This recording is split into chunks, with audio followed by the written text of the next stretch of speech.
મારું આ સૌભાગ્ય છે કે ચૂંટણીના ઝંઝાવાતોમાંથી નિરાંતની પળ આધ્યાત્મિક વાતાવરણમાં મને કાઢવાનો અવસર મળ્યો છે.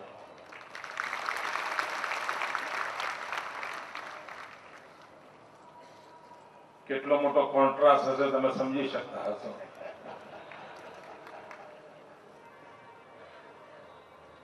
કેવા વાતાવરણમાંથી કેવા વાતાવરણમાં પ્રવેશવાનું છે. અને એ પણ વાતને મને ગર્વ છે કે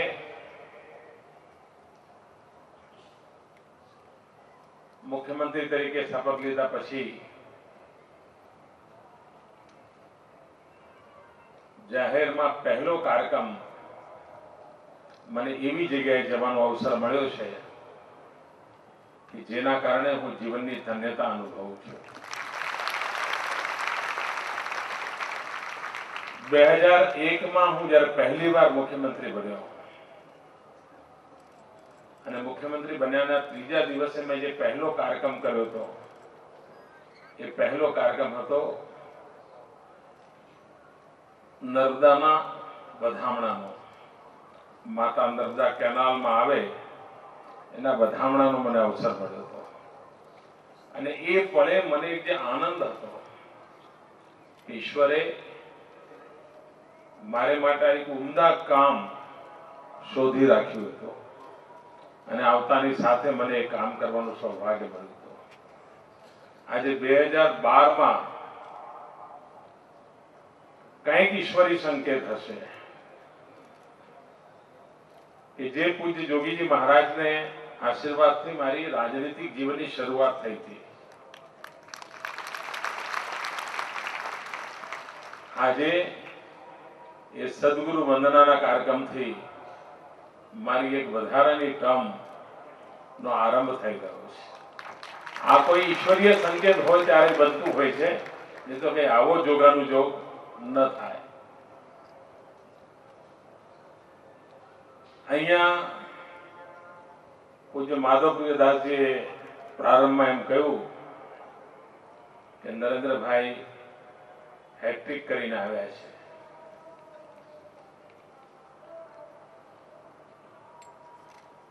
પણ મને એમ લાગે છે કે આ નરેન્દ્ર મોદીએ હેટ્રિક નથી કરી. આ હેટ્રિક ગુજરાતની જનતા જનાર્દને કરી છે. અને આ એ જનતા જનાર્દન છે જેની પ્રેરણા અધ્યાત્મ છે. આ એ જનતા જનાર્દન છે જે સંતોના સાનિધ્યમાં જીવનચર્યાને ચલાવનારા લોકો છે, સદમાર્ગે ભરેલા લોકો છે. અને એ બધાની શક્તિ જ્યારે એકત્ર આવે ત્યારે ઉત્તમ પરિણામ પ્રાપ્ત થતું હોય છે એવો મારો સહજ ભાવ છે. અને તેથી આ વિજય આપ સૌનો છે, જનતા જનાર્દનનો છે, સંતોનો છે, આધ્યાત્મિક વિરાસતનો છે. હું કદાચ નિમિત્ત હોઈશ અને નિમિત્ત તરીકે કદાચ મને આ કામની અંદર જોતરાવાનો અવસર મળ્યો હશે. મારા મનમાં આજે પણ વિજ્ઞાન બાબતમાં એક પ્રશ્ન પડ્યો છે. એ પ્રશ્ન ગયા વર્ષે પણ મારા મનમાં હતો. જાહેર જીવનમાં કામ કરતા રહેવાને કારણે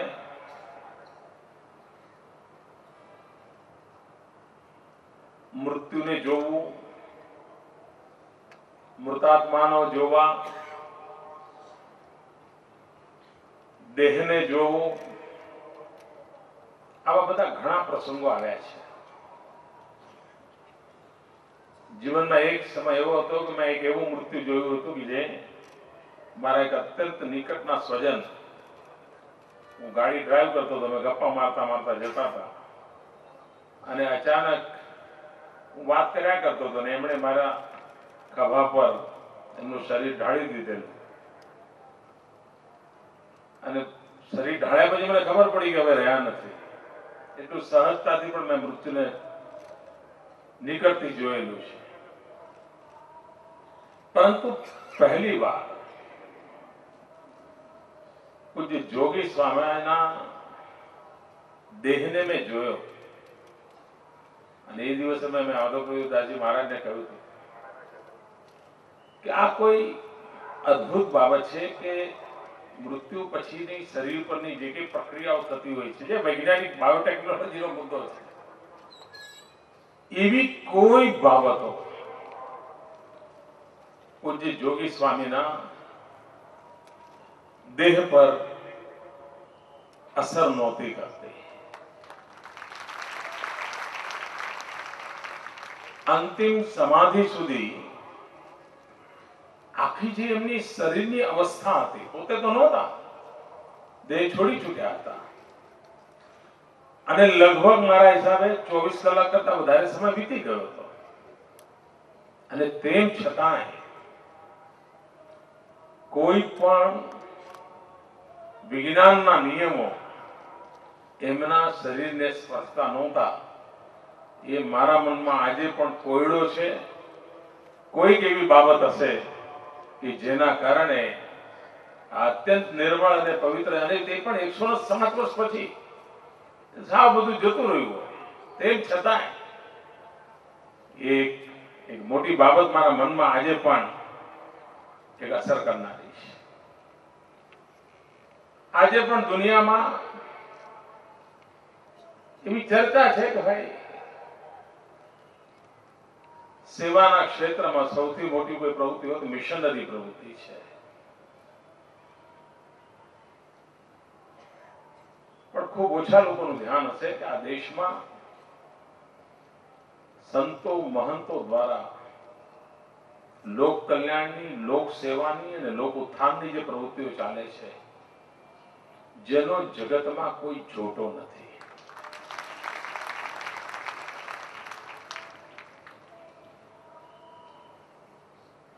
આજે પણ તમે સૌરાષ્ટ્રમાં કોઈ પણ દિશામાં 20 કિલોમીટર જાઓ, કોઈ પણ દિશામાં, તો ક્યાંક 50 વર્ષથી અન્ન ક્ષેત્ર ચાલતું હશે, ક્યાંક 100 વર્ષથી ચાલતું હશે, ક્યાંક 200 વર્ષથી ચાલતું હશે, અને કોઈને રોટલો કે ઓટલો ન મળે એવું બને નહીં, એવું આજે પણ સૌરાષ્ટ્રની ભૂમિમાં જોવા મળે છે. અને એ કોઈ રાજા મહારાજાઓ કરેલું કામ નથી, સંતોએ કરેલું કામ છે. વિશ્વમાં ટુરિઝમની ચર્ચા ચાલે છે અને એમ કહેવામાં આવે છે કે ટુરિઝમ માટે થઈને ઇન્ફ્રાસ્ટ્રક્ચરની જરૂર હોય છે, હોસ્પિટાલિટીની વ્યવસ્થાઓ જોઈએ તો ટુરિઝમ ચાલે. આપણા યાત્રાધામો જોઈએ તો યાત્રાધામોની આસપાસ હજાર રૂમોની ધર્મશાળાઓ છે, 1000 રૂમો, અને સંતો દ્વારા એનું મેનેજમેન્ટ ચાલતું હોય. અને સદીઓથી હું વર્ષો નથી કહેતો, સદીઓથી લક્ષાવધિ યાત્રીઓ આવે, એમના માટે ત્યાં બધી જ વ્યવસ્થા થાય. અને ઠંડી હોય તો કોઈ કાલી કંપની વાળો હોય, એને ત્યાંથી એની ઠંડીમાંથી બચવાની પણ વ્યવસ્થા મળી જાય. અને આ બધું ક્યાંય નામ નહીં, નિશાન નહીં, જાણ નહીં, પહેચાન નહીં, ચાલ્યા કરે છે. એનો અર્થ કે આપણે ત્યાં અધ્યાત્મના અંદર સેવા અંતર્ભૂત રહી છે. આધ્યાત્મ એક છે અને સેવા કોઈ જુદી છે, અને સેવાની જુદી પરિચય કરાવવો પડે એવી આપણે ત્યાં પરંપરા નથી. અને એના કારણે દુનિયાના ધ્યાનમાં નથી આવ્યું કે આખી સંત શક્તિ, આધ્યાત્મિક શક્તિ, એનો મૂળ મંત્ર સેવા પરમો ધર્મ રહેલો છે. આ દેશમાં સ્વામી વિવેકાનંદજી ડંકાની ચોટ પર કહેતા હતા, દરિદ્ર નારાયણની સેવાની વાત કરતા હતા. એટલું જ નહીં, પૂજ્ય સ્વામિનારાયણ ભગવાનના જીવનની તરફ જોઈએ તો એમની આખા જીવનની જેટલા પણ પ્રસંગો જોઈએ છે, તો પ્રસંગો કયા છે? કોઈ ગરીબની આ સેવા કરી, કોઈ ગરીબને આ વ્યસન છોડાવ્યું, કોઈ ગરીબના ઘરે જઈને ખીચડી ખાધી, કોઈ ગરીબના કપડા નહોતા તેની. આખામાં સેવા ભાવ એક મુખ્ય ધાગો છે. અને સેવા ભાવની આસપાસ આધ્યાત્મિક ચેતનાનું પ્રગટીકરણ કરવાની એક પરંપરા આપણે ત્યાં જોવા મળે છે. આજે પણ આપણે પુરાણ કાળના કોઈ સાહિત્યને જોઈએ તો ગુરુકુળની વાત આવે અને ત્યારે મનમાં પ્રશ્ન ઉઠે કે આવું ગુરુકુળ કેવું હોય. પણ સમગ્ર દયા પૂજ્ય જોગી સ્વામીના માર્ગદર્શનમાં વર્ષો પહેલા જે ગુરુકુળની પરંપરાને પુનર્જીવિત કરવામાં આવી અને પુનર્જીવિત કરી એટલું જ નહીં, સ્વામિનારાયણ પરંપરાની એક સૌથી મોટી વિશેષતા એ છે જે મને બહુ સ્પર્શે છે કે સમયાનુકૂળ પરિવર્તનને સ્વીકાર કરનારી એક ડાયનેમિક વ્યવસ્થા છે. નિત્ય નૂતન. અને એમણે ગુરુકુળ પરંપરાનો આત્મા એવો ને એવો રાખ્યો અને વ્યવસ્થાઓ આધુનિકતમ ઊભી કરવા માટેની કોશિશ કરી. એમણે વિજ્ઞાનનો સ્વીકાર કર્યો, ટેકનોલોજીનો સ્વીકાર કર્યો અને ગુરુકુળ પરંપરામાંથી નીકળેલું બાળક એ વેદીઓ ન બને, એવું બાળક બને કે જગત આખાની સામે આંખમાં આંખ મિલાવીને પડકારી શકે કે તારી પાસે છે જે એ ઉપરાંત મારી પાસે સંસ્કાર પણ છે.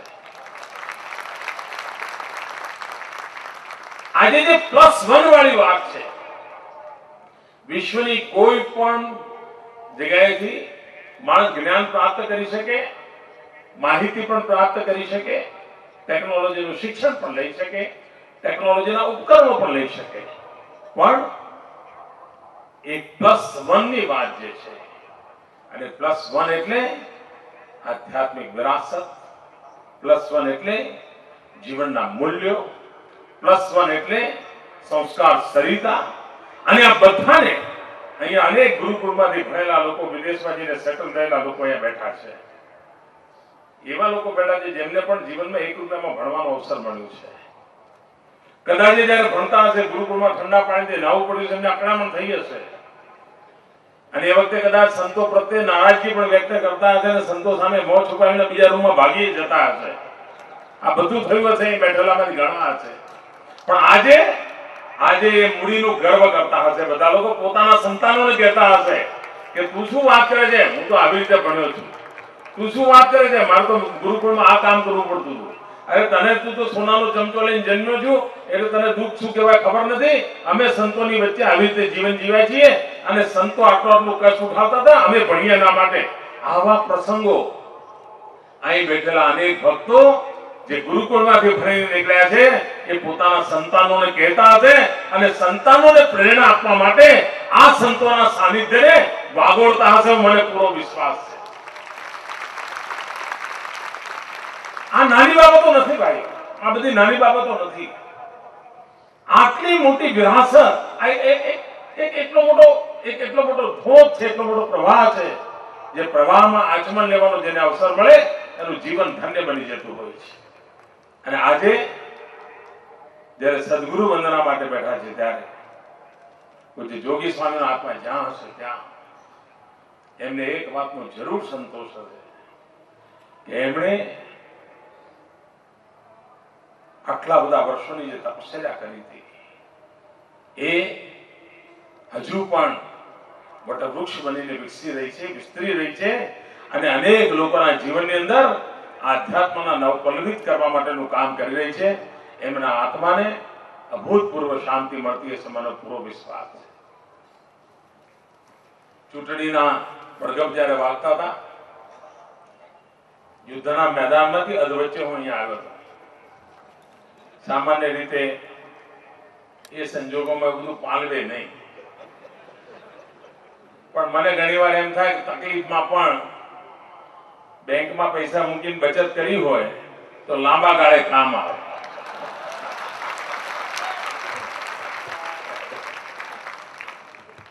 તો મેં જે સમયની બચત કરીને અહીંયા જે મેં દેશભરમાંથી આવેલા સંતોનો જે મને પ્રેમ મળ્યો હતો, આશીર્વાદ મળ્યા હતા, કે આધ્યાત્મિક શક્તિથી જે લાભો થતા હશે જેનું કદાચ હજુ મને જ્ઞાન પણ નહીં હોય, હું એ અવસ્થાએ પહોંચ્યો પણ નહીં હોય, પણ મારે એટલું તો કેવું છે કે આશીર્વાદને કારણે આત્મવિશ્વાસમાં એક અદ્ભુત વૃદ્ધિ થઈ હતી. એક મનમાં બીજું ભાવ પેદા થયો છે, કોન્કરિંગ મેન્ટાલિટી પેદા થઈ હતી અને મનમાં દ્રઢ સંકલ્પ થયો હતો કે આટલા બધા સંતોની આશા અપેક્ષાઓ પડી છે, મારે કાચા ન પડાય, મારા પક્ષે ઉણપ ન રહેવી જોઈએ. અને આજે ફરી એક ભૂમિ પર આવીને હું જયારે ઉભો થયો ત્યારે એ પવિત્ર વાતાવરણમાંથી જે મેં પ્રેરણા લઈને કામની શરૂઆત કરી હતી, આજે 3 મહિના થયા ફરી પાછું જયારે આવ્યો છું ત્યારે મને ખાતરી છે કે મારી પાસે જે કંઈ અપેક્ષા આ દેશના સંતો, મહંતો, આચાર્યો, ધર્મ ધુરંધરોએ આધ્યાત્મિક ચેતનાએ રાખી છે, એને પરિપૂર્ણ કરવાના પ્રયાસમાં સદા સર્વદા મને આપના આશીર્વાદ મળતા રહેશે, આપનું માર્ગદર્શન મળતું રહેશે અને આપણું ગુજરાત વિકાસની નવી ઊંચાઈઓને પાર કરતું રહેશે. અહીંયા વિશ્વભરમાંથી બધા આવ્યા છે, તો જેટલો હક આ સંસ્થાનો આપના ઉપર છે, જેટલો હક ગુરુકુળનો આપના ઉપર છે, એટલો જ હક ગુજરાતનો પણ આપના ઉપર છે. અને તેથી હું મારી પણ વાત કરીને જવું એ સારું લાગશે, કારણ કે આટલા બધા લોકો એનો મોકો છોડું.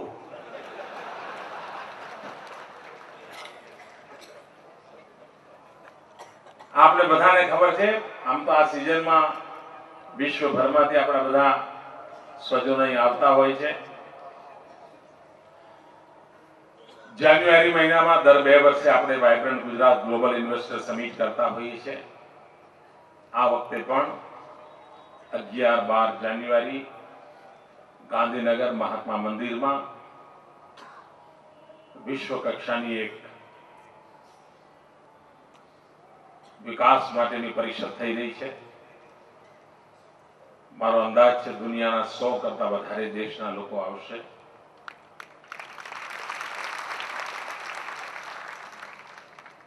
આપણા દેશમાં થતો આ મોટામાં મોટો ઇવેન્ટ હોય છે. 8મી તારીખે ગાંધીનગરનો જે ટાઉન હોલ છે એની બાજુમાં જ એક પ્રદર્શનનું ઉદ્ઘાટન થવાનું છે.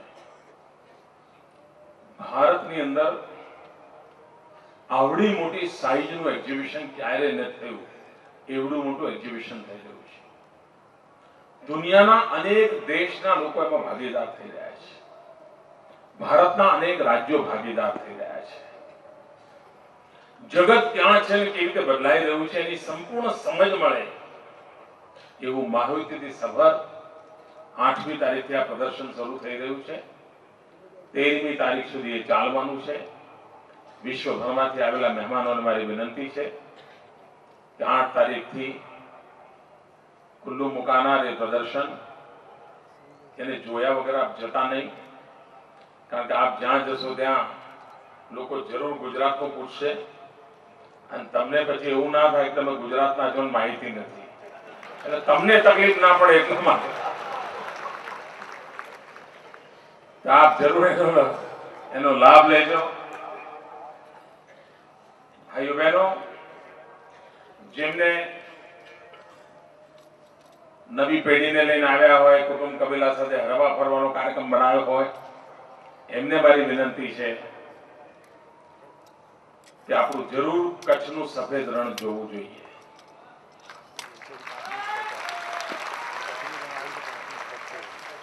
આ તો કચ્છ દેખાય છે, પણ મજા એવી છે કચ્છના લોકોને ખબર નહોતી કે કચ્છમાં સફેદ રણ છે. મોદીને ખબર હતી